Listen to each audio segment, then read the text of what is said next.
muraho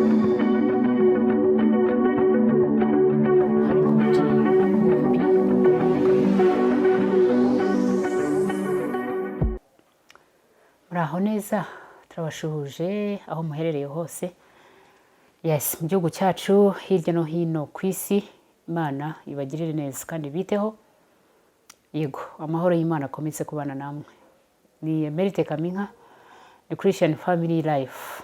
Uyu munsi rero mfite ijambo ryiza, ijambo ridasanzwe kuri twebwe twese, cyane cyane abana. Iyo mvuga abana mba mvuga abana bakiri bato, ariko nkavuga n'abana bakuru. Buriya umuntu wese ufite umuntu umuruta, umukuriye, uri hejuru ye mu myaka no mu bukure, aba ari umwana kuri we. Hari icyo Bibiliya dusaba rero, hari icyo Bibiliya ituvugaho cyangwa itubwira, ari nacyo ngira ngo dusome mu Migani 3, dusomye duhereye ku murongo waho wa mbere. Yego, nagira ngo twigane hamwe iri jambo. Riraza kudufasha gusuzuma inzira zacu, riraza kudufasha kwikebura mu migendere yacu no mu buzima bwacu bwa buri munsi, ibyo dukora bya buri munsi. Aravuze ngo, mwana wanjye, ntukibagirwe inama zanjye, kandi ujye uzirikana amabwiriza nguha. Nugenza utyo uzarama kandi uzagira amahoro asesuye.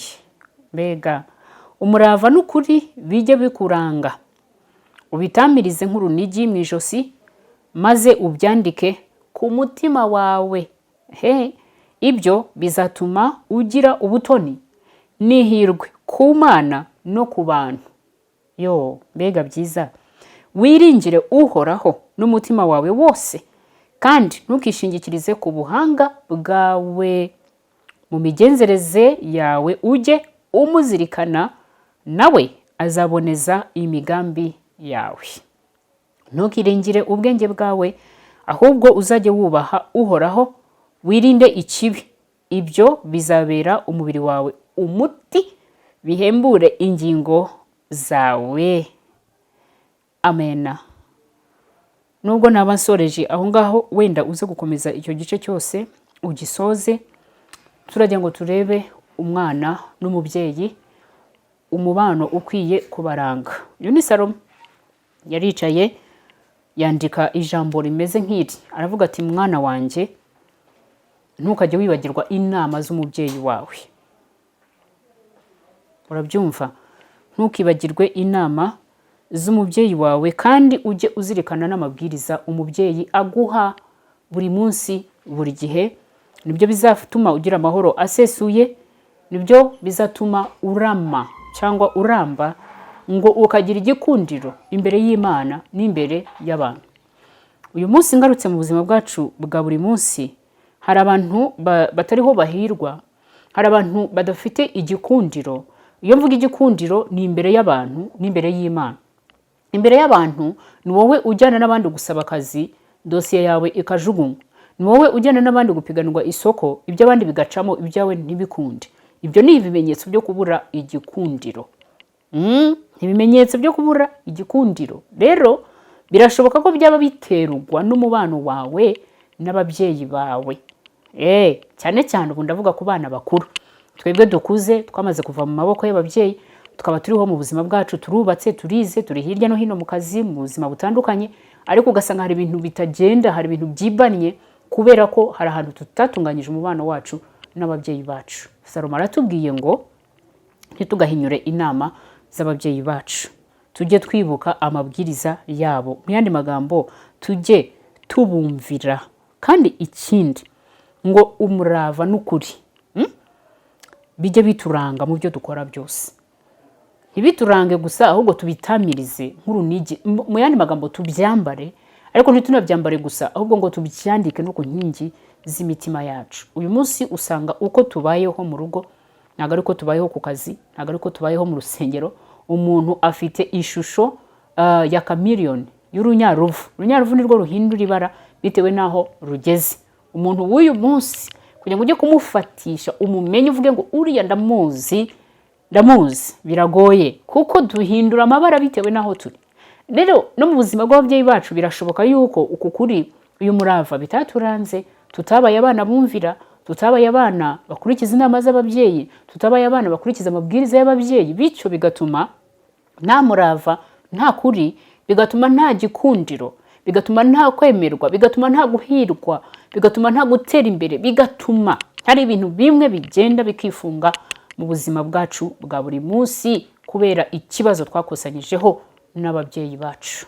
Rero bagira ngo mbasabe abana bakuru cyane cyane mushobora kunyumva, twisuzume turebe ngo mbese duhagaze dute mu buzima bwacu, duhagaze dute mu mubano wacu n'ababyeyi. Hamwe n'abana batoya rero mwebwe muracyafite amahirwe yo kuba mwana bikosora, aho kurerwa na Google gusa, aho kurerwa na televiziyo gusa, aho kurerwa na Instagram na TikTok gusa, ahubwo mugerageze mwumvire n'amabwiriza y'ababyeyi banyu, mwumvire ibyo bababwira, mwumvire ibyo babatoza, mukurikize inama babagira, mukurikize inzira babayobora, nibwo muzagira umugisha wo kurama mu buzima bwanyu kandi mugire amahoro asesuye, kuko niko ijambo ry'Imana ritubwira.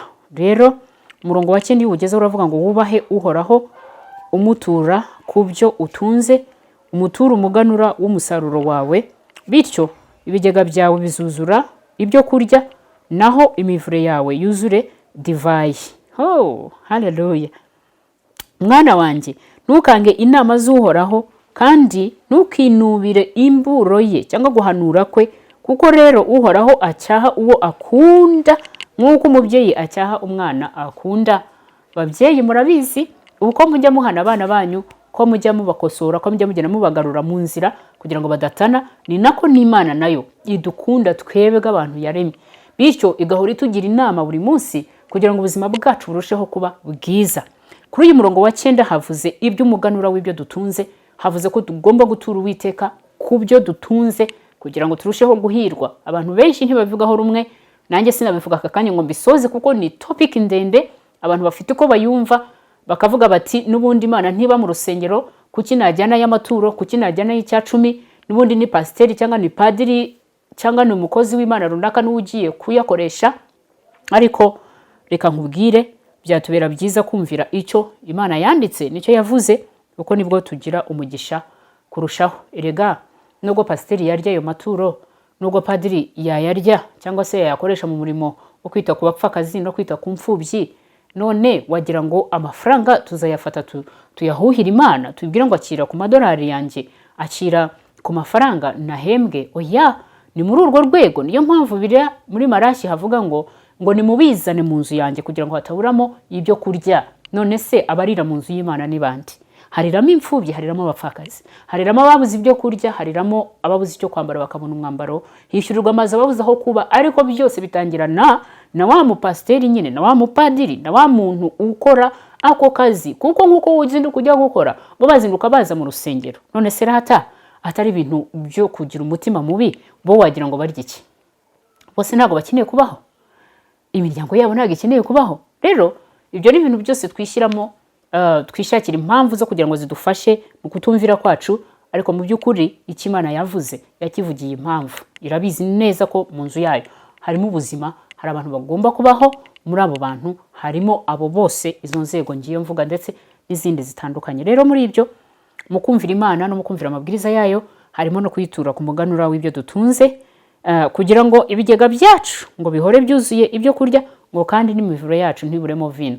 Uyu munsi urimo kwibaza impamvu ibigega byawe biri empty, hatari ikintu kirimo. Urimo kwibaza impamvu imivure yawe nta vino irimo, nuko hari ibyo utatunganyije mu mabwiriza y'Uwiteka, nuko hari imbuto y'umuganura wawe utatanze ngo uyihe Imana.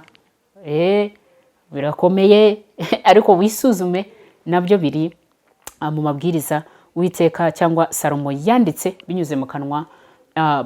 Imana yahumekeye muri Salomo akabyandika kugira ngo afashe abana uburyo bashobora kubana na base. Tubumvire amabwiriza yabo ntitukayareke, ibyo batwigisha ntitukabireke, nibwo tuzagira amahoro menshi, nibwo tuzagira amahirwe menshi, nibwo tuzakundwa imbere y'abantu n'imbere y'Imana, kandi ngo nibwo imivure yacu izahorana vino ndetse n'ibigega byacu bigahoramo ibyo kurya. Imana ibagirire neza abana bato ndetse n'abakuru mwari munkurikiye, kugira ngo turusheho kumvira, kuko ni urufunguzo rufungura umugisha w'ubuzima bwacu. Zasubira ubutaha.